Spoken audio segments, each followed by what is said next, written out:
Bonjour à toutes les mouetteuses et tous les mouetteurs. Bienvenue pour un nouvel épisode de la Mouette Immonde. On s'était fait un peu discret ces derniers mois, ces dernières semaines, mais on revient fort aujourd'hui puisque nous sommes avec toutes les équipes de la Mouette Immonde au musée de Picardie, donc notre cher et très beau musée de Picardie avec ces très très belles œuvres dont nous allons discuter. Et donc surtout aujourd'hui pour en discuter avec Pierre Stepanov. Je ne me trompe pas C'est parfait. dans ce qu'il faut. Bonjour Pierre, Bonjour. conservateur et donc directeur du musée de Picardie depuis 2023 si je ne m'abuse. Depuis 2 ans. Depuis 2 ans. 2 ans de bonheur, Absolument, absolument. 2 ans de plaisir. Tout à fait, ouais. Pierre, je vais te tutoyer, enfin on s'est Pas dit de qu'on s'est souci, tutoyé avec plaisir. en background. Et du coup, ce que j'ai envie de te demander, peut-être que les mouetteurs aussi, voilà déjà ton parcours. Toi, Pierre, donc si je ne m'abuse, tu es assez jeune, on a le même âge. Du coup, comment tu es arrivé à Amiens et tu es amiénois. Comment es-tu arrivé à ce poste et à Amiens? Eh bien, écoute, c'est un poste sur lequel j'ai postulé il y a 2 ans, parce que auparavant, j'ai passé 7 ans au musée de Montpellier, où j'étais conservateur en charge des peintures et des sculptures depuis la Renaissance jusqu'au milieu du 19e siècle. Et au bout de 7 ans, arrivé à ce stade de ma carrière, j'avais envie de prendre un poste de direction, tout en gardant un lien avec des collections. Ça, c'est aussi très important. Et donc, le poste de direction du musée de Picardie s'était libéré. Et c'est un poste donc qui a à la fois pour vocation d'encadrer l'établissement et de définir les orientations de l'établissement. Mais c'est aussi un poste où on est en charge d'une partie de la collection en direct, à savoir ce qu'on appelle la collection Beaux-Arts. Donc grosso modo, c'est un peu... c'est les peintures, les sculptures, les dessins, depuis la Renaissance jusqu'à 1914. Et donc j'ai postulé pour diriger ce musée que je connaissais un petit peu parce que j'y avais fait un stage pendant ma formation en 2015. J'avais fait un petit stage, donc ça m'avait permis de découvrir ce musée, sa collection. Et donc voilà, c'est toutes ces raisons qui m'ont donné envie de candidater. Et donc voilà, depuis 2 ans, j'habite à Amiens et je dirige ce musée. Ok.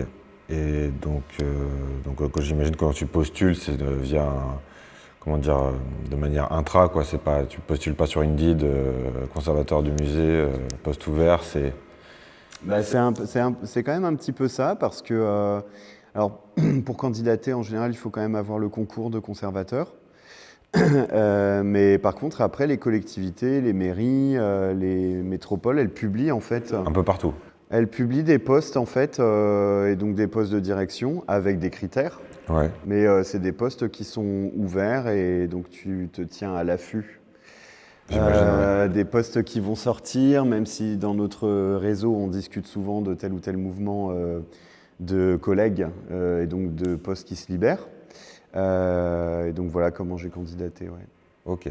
Et donc, si on peut revenir rapidement sur ton parcours aussi, j'allais dire scolaire, quoi. En tout cas, voilà. Qu'est-ce que tu as fait qu'est-ce que tu as fait comme bac et après le bac pour faire ça? Peut-être que tu as le bac, je ne sais pas. Je ne sais pas. Oui, bah écoute, j'ai fait un bac littéraire, je crois que ça n'existe plus maintenant. Plus dans ces termes-là, ouais. En tout cas, voilà, en ce temps-là, ça s'appelait comme ça. Et après, j'ai fait une hypocagne et une cagne à Paris, au lycée Henri IV. Et après, j'ai fait un master de philosophie à l'université Paris 1. Et quand je suis arrivé à la fin de ce master, j'ai voulu changer de voie. Et donc, j'avais toujours eu un intérêt personnel pour les musées, que je passais beaucoup de temps à visiter, plutôt pour mon plaisir. Mais à ce moment-là, j'ai découvert, via des rencontres, j'ai découvert l'existence du métier de conservateur. En fait, je ne connaissais pas ce métier. Je ne savais pas en fait bien comment fonctionnait un musée dans le backstage, si je puis dire. J'ai découvert ce métier, je l'ai trouvé formidable. Et donc, je me suis inscrit à la classe préparatoire de l'École du Louvre, qui te prépare en fait au concours de conservateur du patrimoine, qui est un concours organisé par l'INP, l'Institut national du patrimoine. Donc, j'ai préparé ce concours pendant 1 an. Et donc ensuite j'ai été reçu et à partir de là en fait on est formé avec les collègues de la promotion. Il y a une promotion par an.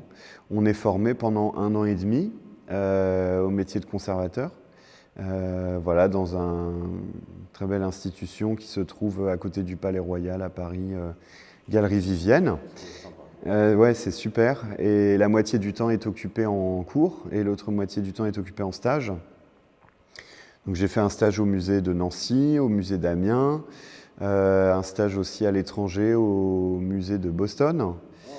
Et ouais, c'était super. Et puis un stage dans une galerie d'art aussi, parce que je voulais découvrir un peu le commerce de tableaux. Voilà, la galerie de Giovanni Sarti, qui était un marchand de tableaux italiens. Ok, très bien. Donc, ouais, un parcours riche, beaucoup de choses. Et surtout, je retiens que tu n'étais pas au départ parti là-dessus. Quand tu avais 18, 20 ans, 21 ans, tu n'étais pas dans l'idée d'être conservateur de musée. Non. Presque du tout, quoi. C'était une passion pour l'art, mais pas du tout spécialement pour y travailler. Exactement. Que ce soit dans le business ou dans le musée, quoi. Ok. Ouais, parce que d'ailleurs, on pourra revenir un peu sur l'aspect business, entre guillemets. Parce que bon, c'est quand même plus qu'un sacré business. Il y a des choses qui valent assez cher par ici. Du coup, super. Donc, bon, je précise pour ceux qui ne connaissent pas que Cagne, Hippocagne, Henri IV, puis ma master philo à la Sorbonne, c'est pas mal en termes de niveau. Ceux qui ne connaissent pas. C'est plutôt des belles écoles, quoi, je pense. Enfin, en tout cas, Henri IV est connu comme un endroit d'excellence.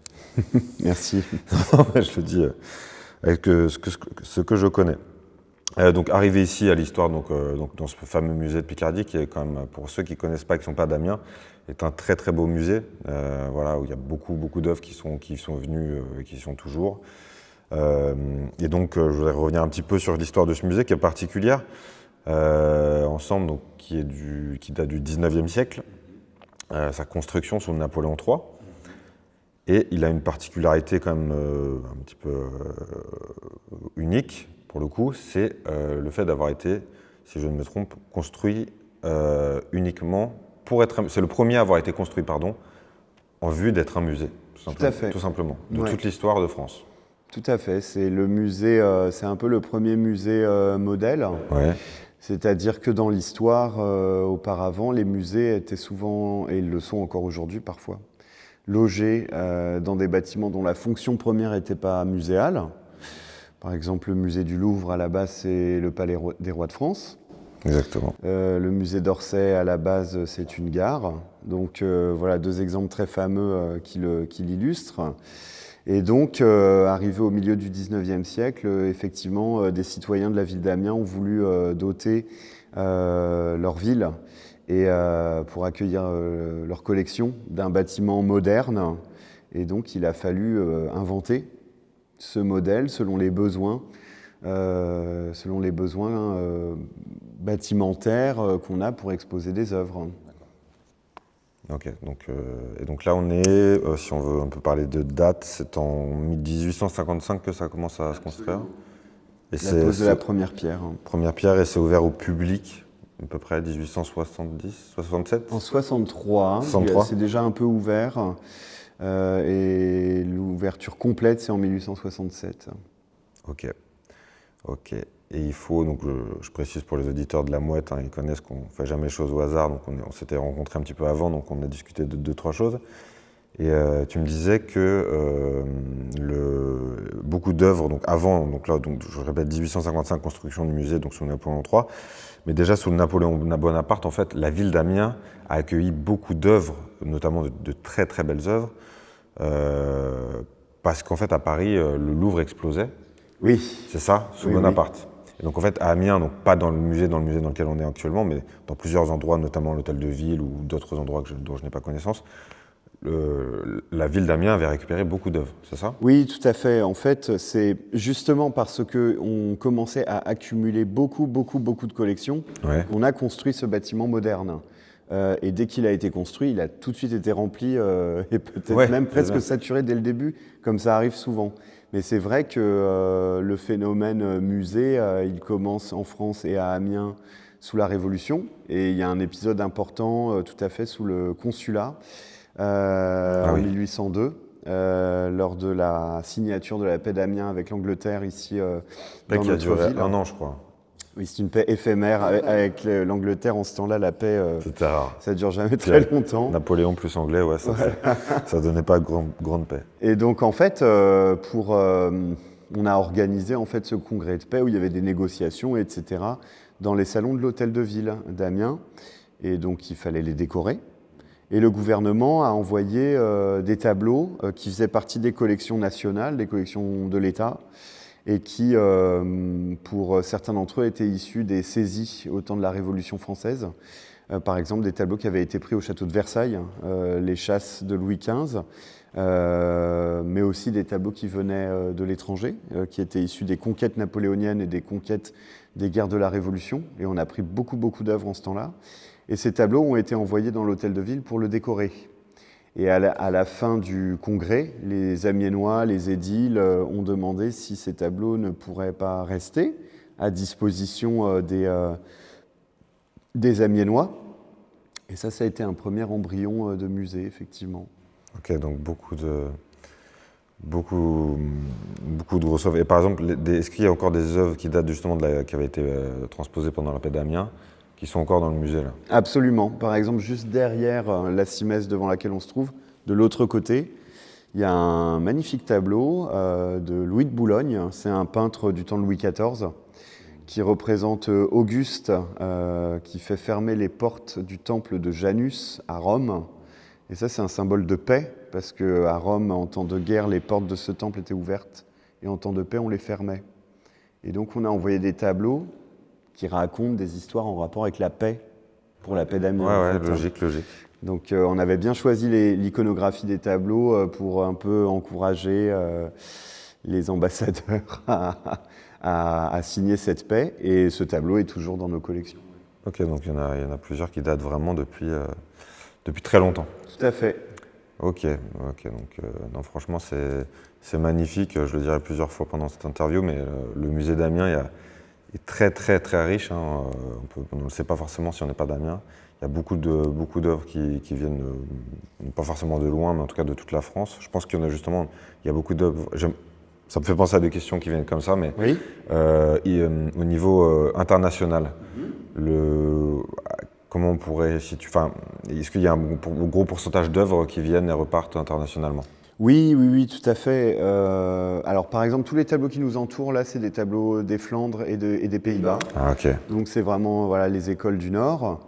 Là, le tableau qui est devant nous, c'est un tableau d'un artiste qui s'appelle Gérard Delerès, qui est un peintre originaire de Liège, qui va continuer sa carrière à Amsterdam. C'est un des artistes les plus brillants de son époque. Et il peint le portrait ici de Marie de Clèves, qui est une membre de la famille qui dirige les Pays-Bas en ce temps-là, la famille des Oranges. C'est pour ça qu'on les appelle les Oranges? Oui, tout à fait. Jamais. Tout à fait. Ok. Et c'est un tableau qui a appartenu plus tard à l'oncle de Napoléon, le cardinal Fesch, qui est peut-être le plus énorme collectionneur de tous les temps. On estime sa collection à 40 000 tableaux, ce qui est absolument gigantesque. Ah ouais, pour une personne. Il y a eu beaucoup de ventes. Il y avait un grand garage. Ah oui, mais il n'a certainement pas vu tous les tableaux qu'il a achetés de son vivant. Oui, j'imagine, 40 000, ouais. Mais c'était vraiment colossal. Et il y a eu des ventes après sa mort, et la ville d'Amiens a acheté ce tableau en 1845 lors d'une vente. Donc oui, il y a des tableaux internationaux, on a des très beaux tableaux italiens également, des tableaux flamands, des tableaux hollandais, des tableaux espagnols. Souvent, donc, comme espagnol, flamand, belge, on tourne autour de ça, souvent. Et Italie, ouais. Après, forcément, j'ai envie de dire forcément pour l'art classique. Qu'est-ce que vous possédez ici au musée? Est-ce qu'il y a des toiles que vous possédez réellement, qui appartiennent donc à la ville d'Amiens, au musée d'Amiens? Ou est-ce qu'il y a des locations, il y a des prêts, il y a de tout? Alors, la quasi-totalité de la collection appartient à la ville d'Amiens, puisque c'est à la ville d'Amiens que les dons, les legs ont été faits, et c'est la ville d'Amiens qui a acheté telle ou telle œuvre. Par exemple, ce tableau. Les tableaux envoyés par l'État dont on parlait tout à l'heure, sous Napoléon, ils ont été aussi transférés, l'État les a donnés à la ville d'Amiens il y a quelques années, en 2004. Tous les tableaux qui ont été envoyés par le gouvernement jusqu'en 1914, si je ne dis pas de bêtises, eh bien, on a décidé en 2004 qu'ils deviendraient la propriété pleine et entière des musées qui les accueillent. Ok. Donc, ça a été un enrichissement spectaculaire de la collection aussi. Après, on reçoit des prêts, bien sûr. À l'occasion des expositions temporaires, on accueille des œuvres pendant 4 mois, 5 mois, 6 mois, selon le temps de l'exposition. On va solliciter d'autres musées pour qu'ils nous prêtent des œuvres et avec la réunion de ces œuvres, ça va raconter une histoire selon le thème que l'on a envie d'explorer. Et puis, il y a aussi des dépôts, c'est-à-dire parfois telle ou telle institution expose pas forcément une œuvre parce qu'elle est peut-être moins intéressante de son point de vue. Et donc nous, on peut la présenter dans nos murs parce que chez nous, ça a beaucoup de sens. Ou parce qu'un musée est fermé, parce qu'il est en travaux aussi. Les travaux des musées, ça peut durer plusieurs années et c'est intéressant d'envoyer ces œuvres dans d'autres établissements. Donc on a aussi des tableaux de cette manière. Et puis on reçoit aussi l'objet de fouilles archéologiques qui sont menées sur le territoire. Ces objets aussi sont présentés dans nos murs après qu'ils aient été étudiés attentivement. Par exemple, les petites sculptures du Paléolithique qui ont été trouvées sur notre territoire en 2019 et qui datent d'il y a 27 000 ans, ces petites Vénus, elles sont désormais présentées au sous-sol du musée. Ouais. Où est-ce que vous avez été trouvées déjà ? Sur la ZAC d'Amiens-Renancourt. Ouais, c'est ça. Ouais. C'est un peu assez random, entre guillemets. C'est 27 000 ans quand même. Et donc dans ce musée, pour y revenir un petit peu et sortir un peu de ça après, le musée d'Amiens, musée de Picardie plutôt. Donc il y a beaucoup de choses encore une fois, beaucoup d'art classique. Là on est entouré en ce moment, on verra via la réalisation aussi que voilà, on a beaucoup d'œuvres ici très sympathiques au-delà de notre belle dame des oranges dénudées derrière nous, qui nous fait compagnie aujourd'hui. On a aussi beaucoup d'offres, vous parliez tu parlais, excuse-moi, j'ai dû varier de temps en temps, mais bon, tu parlais de la collection néolithique, etc. Mais on a beaucoup d'archéologique au sens de la momie, qui est bien connue ici, au sous-sol d'ailleurs, à Amiens. Donc si tu peux nous en parler rapidement, voilà, je ne sais pas si c'est ta spécialité, mais en tout cas... C'est pas ma spécialité, mais c'est pas. Un des fleurons de notre musée, tout à fait. Alors c'est une histoire étonnante. La momie. En fait, un autre point de départ de musée à Amiens, ça a été l'œuvre de la Société des antiquaires de Picardie. Alors c'est pas antiquaire dans le sens où on l'entend aujourd'hui, c'est-à-dire marchand d'œuvres d'art, c'est antiquaire dans le sens des gens qui sont passionnés par l'Antiquité. Donc c'est une société savante qui a été créée en 1836 à Amiens et qui s'est donné pour but de réunir, d'étudier et de réunir des curiosités, des témoignages artistiques, architecturaux, patrimoniaux sur le territoire, au sujet du territoire de la Picardie. Sauf qu'ils avaient des ambitions encore plus vastes dès le début, puisque au bout de 2 ans, ils achètent sur le marché à Paris cette momie. D'accord. Donc tout de suite, ils se sont dit, ok, on va créer un musée qui raconte notre territoire, mais on va aussi montrer aux Amiénois d'autres choses qui viennent de bien plus loin. Et donc, en ce temps-là, on est à l'époque de ce qu'on appelle l'égyptomanie. Donc tout le monde est fasciné par l'Égypte, c'est très à la mode. Et donc, on pouvait acheter des choses comme ça, c'était disponible sur le marché. Et c'est la Société des antiquaires de Picardie qui, en 1855, a suscité la construction de ce bâtiment, a suscité la construction de ce musée. C'est plus que, c'est dès le départ, quoi. Ouais. Ok. Et ils l'ont suscité en organisant des loteries, c'est-à-dire que c'est en achetant des billets de loterie que les Amiénois et des gens bien au-delà ont financé la construction de ce musée, ce qui est quand même incroyable. C'est dingue. Et dès qu'il était construit, le musée a été donné par la société à la ville d'Amiens pour qu'elle le fasse vivre et qu'elle paye le personnel, l'entretien, l'enrichissement, etc. Mais la Société des antiquaires de Picardie existe encore aujourd'hui et pendant toute son histoire, elle a continué à contribuer à l'enrichissement et à l'étude de nos collections. Donc voilà, au niveau archéologique, on a des choses de la région, mais on a aussi des choses qui viennent de toute la Méditerranée. On a des collections grecques, romaines, égyptiennes, mésopotamiennes, et en même temps, on peut raconter l'enchaînement des siècles, voire des millénaires, sur ce qui se passe sur ce territoire. sachant qu'on a eu les hommes préhistoriques, les Celtes, les Romains, les Mérovingiens. Il y a énormément de choses, on ne va pas rentrer dans les détails, mais c'est vrai que Amiens a été une ville forte, une place forte qui est très différente, mais selon les âges.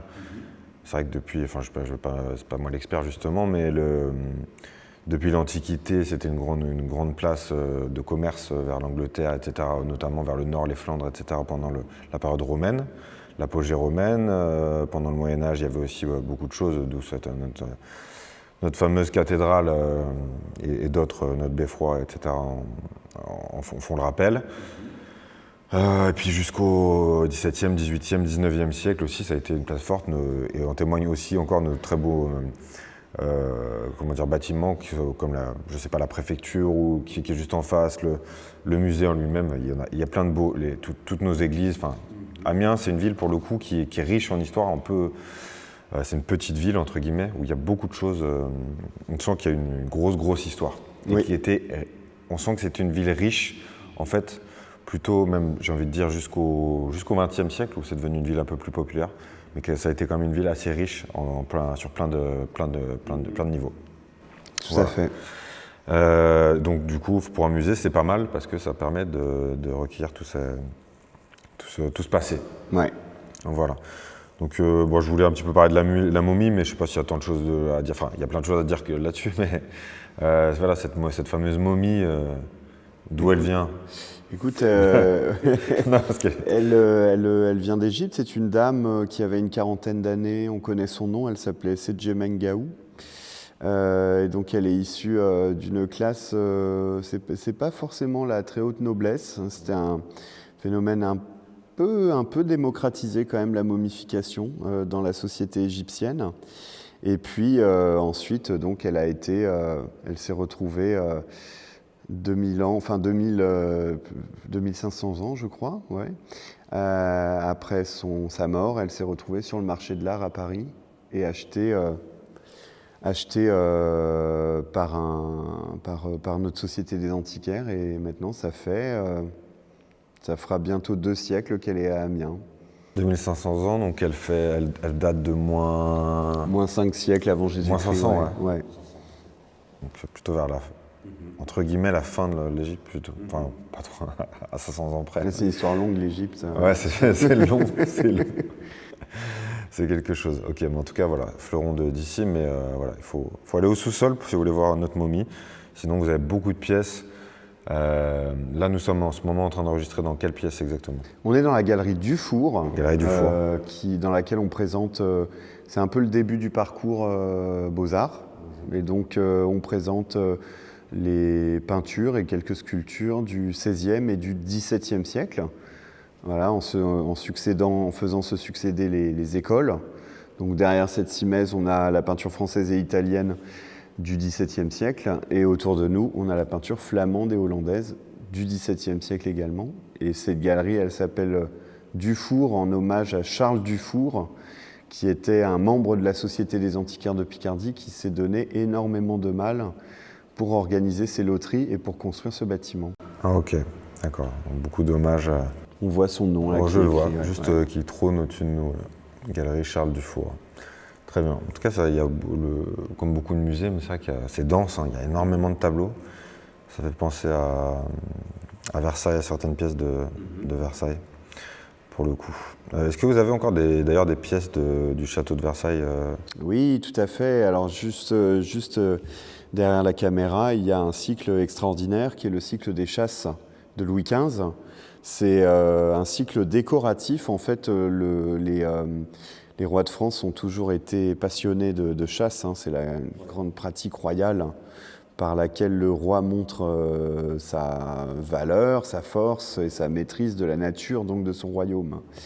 Et cette passion, elle se transforme également en goût artistique, puisque on voit se développer des tableaux de chasse. Et donc au XVIIIe siècle, Louis XV se fait aménager des petits appartements, donc c'est des salles plus petites, plus commodes pour une vie plus intime, et notamment une galerie qui va faire orner d'une succession de tableaux qui représentent des scènes de chasse, mais des scènes de chasse exotiques, c'est-à-dire dans des pays lointains. Donc on a un pays qui représente la chasse au crocodile en Égypte, un autre qui représente la chasse à l'autruche en Afrique, un autre la chasse à l'ours en Russie, la chasse au lion, la chasse au tigre en Inde. Et pour ça, le roi a sollicité tous les grands artistes de son époque, notamment François Boucher ou Carl Van Loo, qui étaient vraiment les deux artistes dominants en ce temps-là. Et en plus, ces tableaux sont enchâssés dans des très beaux cadres rococo, donc sculptés, etc., très raffinés. Et forcément, quand la monarchie tombe avec la Révolution, les tableaux qui ornent les appartements des rois, on les enlève, puisque voilà, il n'y a plus de rois pour en disposer. Et donc, on les envoie dans des musées. Et nous, on a reçu, au moment de la paix d'Amiens, on a reçu, entre autres choses, les tableaux de chasse exotiques. Voilà, les chasses exotiques de Louis XV. Ouais. Okay, que nous avons toujours. Absolument. Ok, super. On ira se balader un petit peu tout à l'heure, voir ça. Magnifique, donc bien de belles choses. Donc sous Louis XV, pardon. Parce que oui, Versailles avait été, si je ne m'abuse, c'était d'abord à exister bien avant que ce soit le château qu'on connaisse. C'était le territoire de chasse un petit peu de Louis XIII. C'est vrai. C'est une des nombreuses réserves de chasse des rois de France. C'est là qu'il allait, il avait un petit relais de chasse. Relais de chasse de 1000 mètres carrés, mais ça va, il survivait là-bas. Voilà, super. Non, moi, ce que je voulais te demander, donc je ne vais pas prendre trop de temps, mais en tout cas, on prend beaucoup de plaisir, et j'espère que les auditeurs aussi. La collection, qu'est-ce qui te plaît le plus dans l'art et dans ton métier? Après, dans l'art, ce que tu veux. Voilà, qu'est-ce qui te plaît le plus? Quelle spécialité? Voilà, c'est à toi de voir. Alors moi, ma spécialité qui correspond... Déjà, je t'ai pas demandé non, mais je t'en prie. Ma spécialité qui correspond à ce qui me plaît le plus, c'est la peinture sur ces siècles, 17e, 18e, 19e siècle. C'est vraiment ma période favorite. J'ai pas de préférence en termes d'école. La France, l'Italie, les Pays-Bas, ça m'intéresse tout autant. Même si j'ai majoritairement travaillé sur la peinture française. Et sur une période, je dirais, fin 18e, début 19e siècle, c'est vraiment la période sur laquelle j'ai le plus travaillé. Okay. La Révolution et l'Empire, notamment. L'époque romantique aussi, l'époque néoclassique, auparavant. Enfin voilà, ça c'est vraiment des choses qui me passionnent. Après, qu'est-ce qui me plaît dans l'art, c'est le fait que ce soit vraiment toujours, d'ailleurs au-delà de la période qui m'intéresse, c'est que c'est toujours une expérience, c'est la surprise en fait, hein. On découvre des choses tout le temps, des choses à la fois raffinées, délicates, poétiques, et surtout toujours nouvelles, quoi. Il y a toujours des nouvelles choses à voir. Moi, quand j'ai l'occasion dans une ville d'aller visiter un nouveau musée, c'est toujours vraiment une joie parce qu'on va voir encore des nouvelles choses, des nouveaux tableaux, parfois des artistes que je connais pas encore. C'est pour ça, aller en Italie, en Allemagne, en Espagne, il y a toujours des musées extraordinaires. Il y a de quoi faire. Et ça, c'est très excitant. Et du coup, c'est aussi dans mon métier, ce qui me plaît, c'est vraiment le fait que les journées se ressemblent pas. Pas du tout, il n'y a pas de journée type. Et puis qu'on découvre aussi, ou qu'on redécouvre, ou qu'on voit des choses autrement un peu tout le temps. Et ça, c'est formidable. Mais toi, par exemple, ton travail, parce qu'il doit y avoir plein de types comme tous les métiers, on les exerce différemment selon. Tous les médecins ne sont pas pareils, tous les pompiers ne sont pas pareils, peu importe, pâtissiers ne sont pas pareils. Toi, t'es plus, je vais dire dans le délire, si j'ose dire, conférencier un petit peu, travailler dans ton bureau, ou de t'en faire des conférences de temps en temps, ou alors tu sors plus, quel rôle tu as avec les autres employés du musée? Comment tu vois le métier? Écoute, plusieurs choses. Oui, pour la dimension direction, c'est vrai que j'aime beaucoup passer du temps avec les équipes et être au plus près d'eux selon l'évolution de leur tâche, de leur mission. Ça, c'est quelque chose qui me plaît beaucoup. Passer du temps avec eux, de piloter les choses, d'avoir des feedbacks. Ça, c'est dans un petit peu toutes les missions qu'on fait, ça c'est quelque chose sur lequel j'aime beaucoup consacrer du temps. J'aime beaucoup aussi sortir de mes murs pour représenter le musée ailleurs, ça c'est important pour le faire connaître. Ça va être dans des dans des rencontres professionnelles. Ça aussi, oui, tu as un peu un rôle d'ambassadeur. Forcément, en fait, pour faire connaître ton établissement, ses ressources, puis faire des rencontres aussi qui peuvent susciter des projets. J'aime beaucoup aller à la rencontre du public. Ça, c'est très important pour moi parce que ça me permet, comment te dire, c'est un peu le thermomètre, quoi. Ça me permet de voir la température. Exactement. Qu'est-ce qui leur plaît? Est-ce qu'une nouvelle proposition, un nouvel accrochage? Par exemple, voilà, la galerie où on est, on l'a entièrement raccrochée en octobre, novembre dernier. Donc j'aime bien voir si ça leur plaît. Et puis j'aime bien aussi transmettre des choses pour m'assurer même que j'arrive à me faire comprendre. Tu vois, parce que si tu spécules dans ton bureau et que tu vas jamais vérifier si les gens comprennent ce que tu racontes, t'es hors sol, ouais, c'est sûr. Tu peux devenir hors sol, tu peux perdre des qualités de pédagogue et on est là pour faire des recherches, mais on est là pour les transmettre aussi. Donc voilà, moi j'aime beaucoup le public aussi. C'est un peu une éthique que j'ai par rapport au boulot de garder le lien avec le public. Ouais, c'est important pour moi. Ouais, puis un musée, c'est beau quand il y a des gens dedans. Absolument. Et quand on aime les choses, on a envie de les partager. Complètement, ouais. Complètement. Et vraiment, il y a des très belles choses. Je regarde en même temps que je parle. Au niveau local, comment tu travailles aussi? Est-ce qu'avec la ville, tu as vraiment une grosse synergie avec d'autres gens en poste de la ville? Je ne sais pas, est-ce que ce soit le maire Écoute, on fait pleinement partie des institutions, alors pour être plus précis, d'Amiens Métropole, puisque la compétence musée et la compétence culture en général relèvent d'Amiens Métropole. Donc, je veux dire, les œuvres sont... Enfin, le musée appartient à la ville d'Amiens et est géré par Amiens Métropole. Donc, bien sûr, on a des liens permanents avec nos élus. Par exemple, le vice-président en charge de la culture à Amiens Métropole, qui s'appelle Pierre Savreux. J'ai énormément de liens, d'échanges, on construit les choses ensemble. Alors lui, dans une approche politique, et moi dans une approche donc artistique, culturelle, patrimoniale. Donc voilà, le travail ensemble, il est permanent. Et puis de manière plus globale, en fait, on fait partie des services d'Amiens Métropole. Donc je sais pas, le budget... les recrutements, quand on recrute, on travaille avec le service des ressources humaines, tu vois. Donc en fait, c'est on fait partie en fait d'un écosystème beaucoup plus vaste en fait, ouais. Ok. Qu'est-ce qui arrive donc pour parler un petit peu actualité du musée? Donc là, on est au moment de l'interview, nous sommes en mai 2025. J'ai vu qu'il y avait en construction juste à côté une grosse expo qui arrive, Expo Maignan. Oui. Si tu peux nous en parler un petit peu. Oui, avec plaisir. Écoute, donc une exposition Albert Maignan, un virtuose à la belle époque, qu'on va ouvrir le 27 juin et qui se tiendra jusqu'au 4 janvier. Donc on l'a voulu très longue. 27 juin, 4 juin. On l'a voulu très longue parce que c'est vraiment une exposition structurante pour nous, puisqu'il s'agit en fait de raconter la carrière d'un artiste qui, voilà, cette carrière, si tu veux, c'est un peintre, et sa carrière, elle se déploie des années 1870 jusqu'à sa mort en 1908. Donc c'est un artiste qui a peint des très grands tableaux qui présentait au Salon à Paris, et puis ensuite qui a reçu de très belles commandes pour décorer des bâtiments publics. Donc l'hôtel de ville à Paris, la brasserie du Train Bleu à la gare de Lyon, qui est remplie de décorations de peinture, c'est magnifique. L'Opéra Comique à Paris aussi.